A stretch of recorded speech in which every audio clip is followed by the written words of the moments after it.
Salut les apprentis sorciers, ici la sorcière à lunettes et bienvenue dans la ville de Noël. Comme l'année dernière, on va conclure cette première moitié de la saison 2 de Redesign sur un conte de fées classique adapté à toutes les sauces, y compris disneyennes. Après avoir exploré les terres glacées du Grand Nord et les profondeurs des océans, nous nous aventurons dans les châteaux de notre hexagone en parlant de La Belle et la Bête. Avant d'être la raison de la création de l'Oscar du film d'animation, Ou story de ouf. La Belle et la Bête était ce qu'on appelle un conte type, c'est-à-dire une histoire avec tellement de versions qu'on a perdu celle d'origine. Beaucoup pensent par exemple que le mythe d'Héros et Psyché est la première version de l'histoire, tandis que d'autres la rapprocheront plutôt du conte du roi Por des Nuits facétieuses de Giovanni Francesco Straparola en 1550. Et d'autres encore y verront plutôt une enjolivation de la vie de Pedro González, premier cas connu d'hypertrichose dans l'histoire avec un grand H. L'histoire de La Belle et la Bête que nous connaissons tous a été couchée sur papier pour la première fois en 1740 par Madame Gabrielle Suzanne de Villeneuve dans son recueil La jeune américaine et les contes marins. Mais c'est Jeanne-Marie Le Prince de Beaumont qui reprendra, abrégera et popularisera la dite formule dans son manuel éducatif Le Magasin des enfants en 1756. Cette formule raconte qu'un marchand désœuvré et père d'une grande famille parcourt le monde en tentant de reconstruire leur fortune perdue. Sa petite dernière, notre belle du jour, ne demande qu'une rose en guise de souvenir de son voyage. Un jour, le père entre dans un grand et magnifique palais où il est reçu comme un roi par des domestiques invisibles. Mais quand il décide de cueillir une rose du jardin pour sa fille, v'là-t-il pas que le maître des lieux, une bête monstrueuse, débarque et exige de le tuer pour laver ce crime. C'est le genre d'inconvénient qu'un panneau pelouse interdite peut régler. Le père négocie et la bête accepte de l'épargner en échange d'un de ses enfants, sinon c'est le père qui passe à la broche. Même s'il est déterminé à se laisser mourir pour sauver sa famille, la belle le devance et se rend au château pour tenir compagnie à la bête. Le temps passe et la jeune fille se surprend à éprouver de l'affection pour son geôlier qui cache en cette horrible carapace une âme merveilleuse. Mais nostalgique, la belle réclame de pouvoir revoir les siens et les rassurer de son sort. La bête accepte de lui laisser un temps de retour et annonce que si elle ne revient pas avant la date limite, alors il en mourra littéralement de chagrin. C'est dingue à quel point les gens étaient fragiles à l'époque. La belle revient chez elle et partage ses aventures avec sa famille, mais ses sœurs, jalouses de son confort matériel, l'encouragent à rester plus longtemps que prévu. Quand elle se rend compte qu'elle est en train de se faire avoir, elle repart immédiatement vers le château et y trouve la bête en train de se laisser mourir. On pleure, la belle avoue ses sentiments à voix haute, ce qui rend au prince son ancienne apparence très humaine et très agréable à l'œil, dont une sorcière / fée maléfique l'avait privé il y a quelque temps. Ces deux-là se marient, vivent heureux et ont beaucoup d'enfants. TEBQFB, tout est bien qui finit bien pour la belle El Richard. Enfin là, c'est bien la version abrégée et expurgée de sous-entendus un peu coquins par Madame de Beaumont. Dans la version de Madame de Villeneuve, la bête réclame à plusieurs reprises de coucher avec la belle. Je vous rassure, il ne se passe jamais rien de bien explicite, on en reste à dormir dans le même lit sans rien faire d'autre. Et vu qu'à l'époque c'était pas très bien vu qu'une roturière épouse un prince, Madame de Villeneuve pense à établir des origines inutilement compliquées à la belle, que j'avoue ne pas avoir réellement compris. Lynx, tu pourrais me donner un coup de main, STP ? La mère de Belle, en fait, c'est ma sœur, et elle a été engrossée par le roi du royaume d'à côté, qui est le frère de la reine de ce royaume-ci. Alors la méchante fée a pas aimé, elle a condamné la gamine à épouser une bête, elle a essayé de la tuer, alors on a enlevé l'enfant, on l'a filé à un marchand, la méchante fée a essayé d'épouser le roi, il a pas voulu, alors elle a essayé d'épouser son fils, mais lui non plus, il a pas voulu, donc elle a transformé en bête, et finalement ça s'est plutôt bien goupillé puisque vous vous êtes trouvés, mais bon, en un mot commençant, toi t'es une fée princesse, et vous êtes cousin et cousine. Après, cette backstory n'apparaît nulle part ailleurs dans le conte et aucune adaptation ne la reprend jamais, donc on s'en bat un peu les steaks ou... Adjugé. Tout le monde s'en fout. Dans les deux cas, on reste sur une morale qui encourage les jeunes filles à passer outre l'apparence ou le manque d'esprit de leur mari, tant que ceux-ci mettent un toit sur leur tête et font preuve de décence envers elles. Ah, l'aristocratie de l'ancien régime. Le goût de ne jamais se fier aux apparences car la vraie beauté vient du cœur, c'est plutôt la morale promulguée par les relectures à destination des jeunes enfants et par les adaptations audiovisuelles basées essentiellement sur la version de Madame de Beaumont, dont les plus connus sont certainement le film de Jean Cocteau en 1946, la série avec Ron Perlman, le Disney de 91 qu'elles ont lamentablement tenté de refaire en 2017 et le film de Christophe Gans de 2014. Mais une version que j'aime aussi beaucoup est le film soviétique de 1952 par les mêmes studios et équipes que La Reine des Neiges de 1957. Et c'est sans compter les nombreuses adaptations plus ou moins directes qui sont sorties de partout au fil des années. N'hésitez pas à donner votre préféré en commentaire. De mon côté, je vais conclure l'année 2023 en retravaillant 3 personnages de La Belle et la Bête à la sauce Clamp. À nos marques. Prêts ? Dessinons.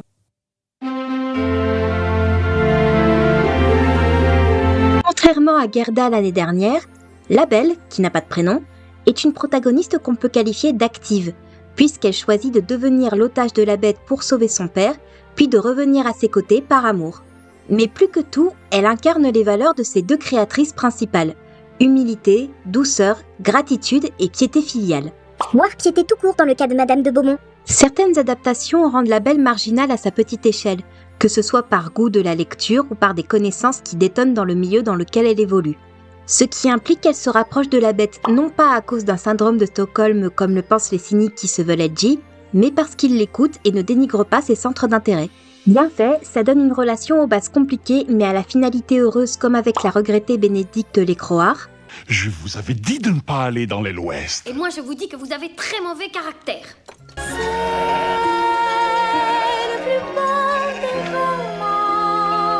Mal fait, ça donne une relation toxique basée sur un comportement de prédateur paternaliste et mascu comme Vincent Cassel et Léa Seydoux. Vous pourrez tout essayer, me soudoyer, m'envoûter, vous ne cesserez de me répudier.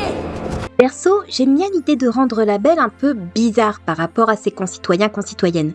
Mais faut pas non plus que ça tombe dans le syndrome du Not Like Other Girls qui slut-shame la féminité dite traditionnelle au nom d'un féminisme agressif. C'est également moyen de la rendre si parfaite qu'elle en devient juste fadasse, encore plus si on rend ses sœurs acariâtres et stupidement vénales. Cette petite sotte est plus heureuse que nous. Elle est riche. Il y a bien d'autres maris qui portent du poil et des cornes. Il faut savoir bien doser ses ingrédients et les utiliser de manière subtile. Ce que je vais essayer de faire avec ma mouture de La Belle.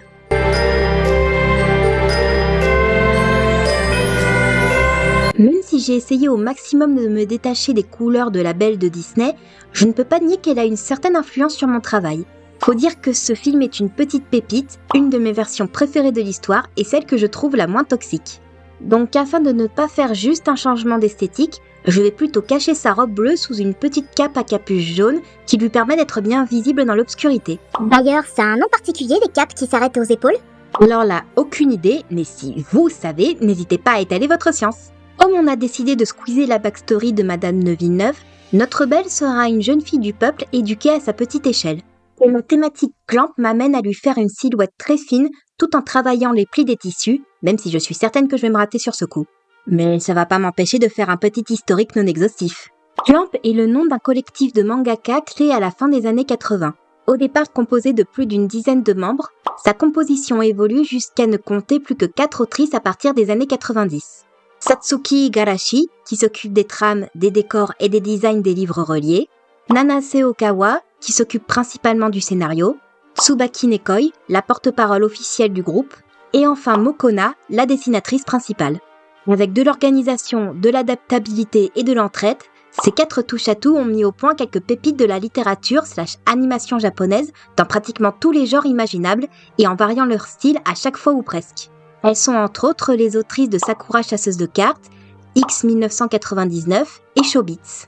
Leurs principales thématiques sont l'ambiguïté morale, le destin, illustré par leurs cartes de tarot réelles ou inventées, et les relations principalement spirituelles qu'on peut qualifier de queer. Mon personnage sera nommé Akemi, dont les kanji peuvent signifier beauté naissante, belle aube ou encore mère. Ce qui, je trouve, correspond assez à une nouvelle adaptation du conte. L'existence d'un multivers Clamp étant plus ou moins actée depuis Tokyo Babylon, j'ai repris l'apparence du personnage de Yuzoria Nekoi dans X 1999, à laquelle j'ai ajouté 4 nattes. Fille de l'apothicaire du village, Akemi est passionnée par son métier et passe beaucoup de temps dans la forêt à récolter des ingrédients pour ses propres décoctions. Quand son village se retrouve touché par une étrange épidémie, elle s'introduit sur un domaine soi-disant hanté par un monstre pour y trouver de quoi préparer un antidote. Hélas, les rumeurs étaient véridiques et le maître des lieux, Utsuro la terrible bête, ne tolère aucune entrée sur son territoire et ne laisse jamais repartir aucune intruse. Akemi lui propose alors un marché.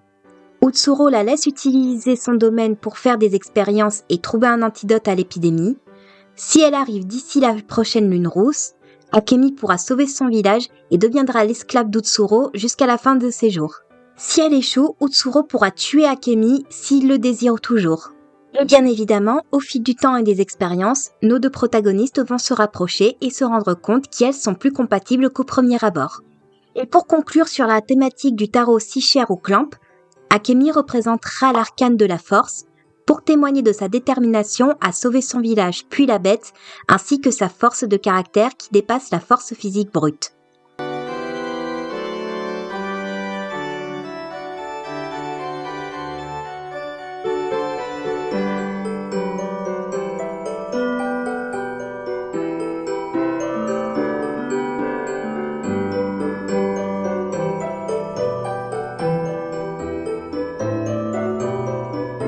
Dans le conte original, que ce soit la version de Madame de Villeneuve ou celle de Madame de Beaumont, la bête, non il n'a pas de prénom, reste un aristo qui vit en ermite si on ne compte pas son personnel de maison invisible.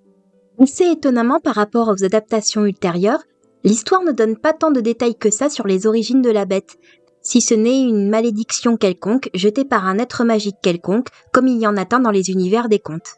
Son apparence est ce qui a été codifié assez tôt dans les médias visuels, passant du porcin à l'oiseau crasseux jusqu'à se fixer sur un aspect assez félin et cornu qui a été repris encore et encore jusqu'à nos jours. Un comble vu que la bête est décrite comme un être plus proche du reptile dans le conte. J'imagine que les boules de poils inspirent plus l'empathie que les écailles. Un autre détail qui a pas mal changé avec le temps, c'est le comportement de la bête en général. Dans les deux versions du conte, la bête reste un aristocrate courtois et poli qui se comporte en permanence avec toute la dignité et le respect qu'on attend d'une personne de son rang, même envers quelqu'un qui s'est permis d'entrer chez lui, manger à sa table et cueillir une de ses fleurs. On ne dit pas, monseigneur. On dit la bête. Il reste un homme sous ses oripeaux bestiaux si vous voulez. Mais dans la majorité des adaptations, les créatrices lui ont ajouté une sorte de sauvagerie violente qui semble le rapprocher de l'animal dont il porte les traits. La romance consiste alors à apprivoiser le monstre pour le ramener à l'humanité par la compassion, la patience et la curiosité réciproque. Et si on peut caser un rival pour allonger la sauce et rappeler que les vrais monstres sont les humains, c'est tout bénef. Ouais, enfin Gaston reste quand même un super méchant Disney aussi comique que diabolique. Mais ça devient limite quand les adaptations teintent la sauvagerie de la bête d'une érotisation primitive qui frôle la pornographie zoophile sous prétexte que nous les hommes, nous avons toujours cette espèce de bestialité plus ou moins réprimée. C'est-à-dire derrière chaque prince il y a une bête. Et que malheureusement, quand on accepte d'avoir un homme dans sa vie, je crois qu'il faut accepter les deux. D'ailleurs le prince est chiant s'il n'y a pas la bête derrière, franchement. C'est votre avis. Demandez à votre copine, on verra ce qu'elle en pense. Mais bien sûr. Perso, je préfère rester sur une version plus subtile qui fait la part belle à l'éclosion d'un beau couple, plutôt qu'à des délires de cinéastes en manque qui considèrent la violence physique et le chantage affectif comme la quintessence d'une relation saine. Donc, je vais faire en sorte que ma bête soit moins toxique que celle de Gans.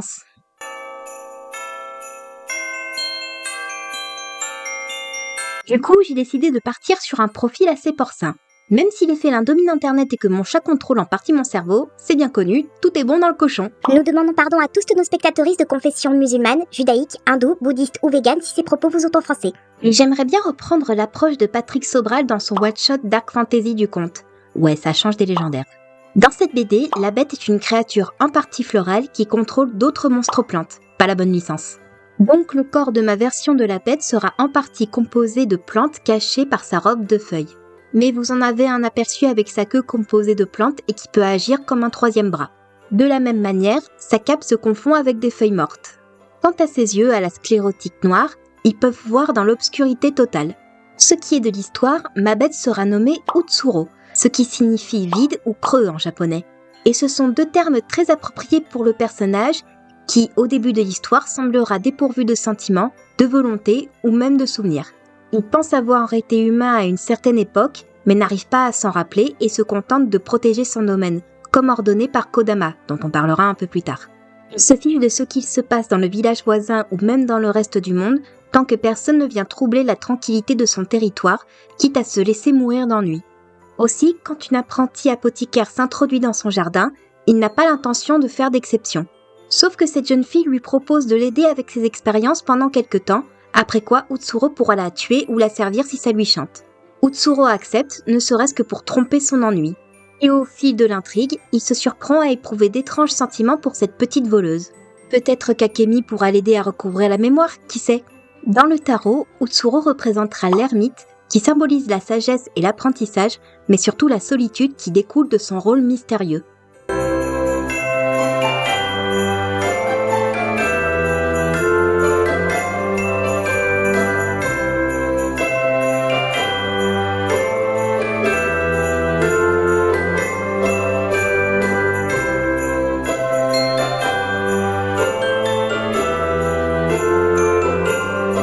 Je sais que ça peut paraître étrange de s'attarder sur un personnage si tertiaire qu'elle n'est que mentionnée dans le conte original plutôt que sur le père de la belle qui déclenche un peu leur relation, mais la fée, non elle a pas de prénom, reste celle qui a maudit le prince et l'a transformé en bête, soit pour se venger de complots entre aristos, soit pour le punir d'une faute qu'il aurait commis et lui enfoncer la morale de l'histoire dans la gorge.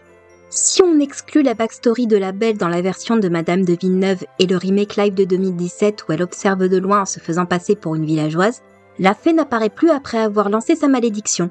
Mais perso, j'aime bien l'approche du film de Gans qui intègre une esthétique forestière dans son délire, le prince étant puni par le dieu de la forêt pour avoir tué sa fille qui gambadait sous la forme d'une biche. Ça fait très avertissement mythologique sur pourquoi il ne faut pas offenser Artémis.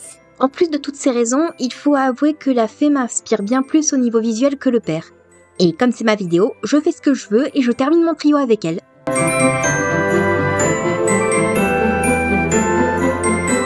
Pour le coup, je suis partie à fond dans l'inspiration de la carte de l'arbre dans Sakura et de Sobral. Au départ, j'avais dans l'idée de lui donner des jambes racines, mais après réflexion, j'ai plutôt décidé de lui ajouter des bois pour lui faire une sorte de couronne. C'est peut-être un peu redondant de lui donner aussi une sclérotique sombre, mais c'est un bon moyen de traduire son origine non humaine. D'ailleurs, petit conseil aux potentiels futurs artistes qui m'écoutent. On se concentre principalement sur les yeux, la bouche et les sourcils pour créer un personnage, essentiellement humain. C'est parce que dans le monde réel de la réalité véritable, ce sont ces trois éléments qui nous permettent d'identifier un visage. C'est en partie pour ça que tant de princesses Disney se ressemblent depuis la petite sirène.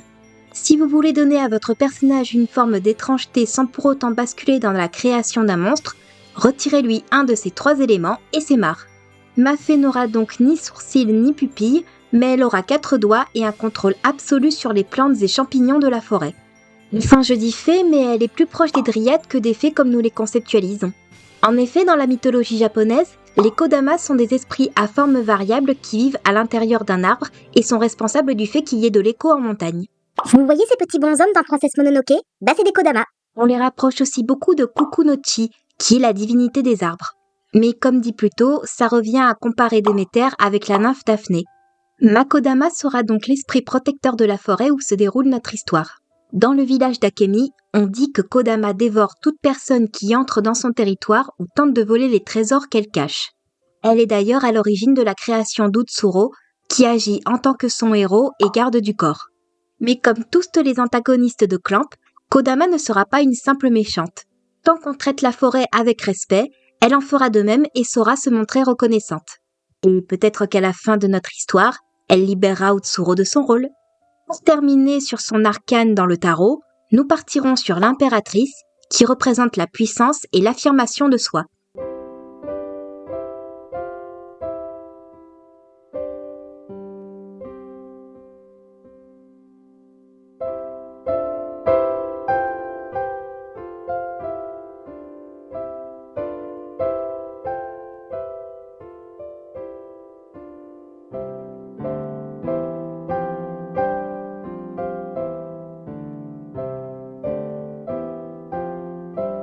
Moi, visiblement, je suis encore partie dans mes délires perso, il faut vraiment que je me fixe des limites narratives plus concrètes. La Belle et la Bête n'est pas vraiment un conte qu'on rattache aux fêtes de fin d'année, mais l'histoire renferme pas mal de la chaleur et de la bienveillance qu'on associe à la saison. Même si, comme dit plus tôt, les versions entre guillemets officielles prônaient plutôt le pragmatisme matériel et sociétal avant les sentiments personnels. Ne pas se fier aux apparences, ça vient de relecture et d'adaptation plus modernes. Est-ce que ça trahit donc les messages de Mesdames de Villeneuve et de Beaumont ? Bien sûr, comme toute adaptation, même spirituelle. Ce qui compte, c'est l'intention derrière l'histoire qu'on adapte ou même qu'on écrit. Mesdames de Villeneuve et de Beaumont ont écrit une histoire qui se voulait éducative pour les jeunes filles de bonne famille de leur époque sur leur future vie maritale, mais qui résonne assez mal avec notre vision moderne du couple et de la famille qui, officiellement parlant, met les sentiments personnels en priorité sur le confort matériel et ou le rang social. Le mot-clé étant officiellement. Alors bien sûr, c'est possible et facile de reprendre le squelette de l'histoire pour ensuite en faire une apologie des relations toxiques saupoudrées d'un pseudo-syndrome de Stockholm, de culpabilisation et de surcharge mentale féminine. C'est triste à dire, mais beaucoup de personnes le font, même dans le monde réel de la réalité véritable, et sans en avoir vraiment l'intention. Merci pour les remontées acides de costard cravache dans l'œsophage, j'aurais préféré m'en passer. Est-ce que t'as un appareil digestif, toi? Est-ce que je te demande à quoi tu ressembles sans tes lunettes et ton chapeau? Quoi qu'il en soit, même si certaines histoires sont encore prisonnières de leurs époques, elles peuvent avoir des messages qui résistent à l'épreuve du temps, voire résonnent davantage dans le futur. Tout est une affaire de choix et d'intention narrative. Dans le cas de La Belle et la Bête, ce que les gens ont préféré retenir, c'est la rencontre de deux personnes marginales qui peuvent se sentir libres ensemble, qu'importe ce que le reste du monde attendait d'eux.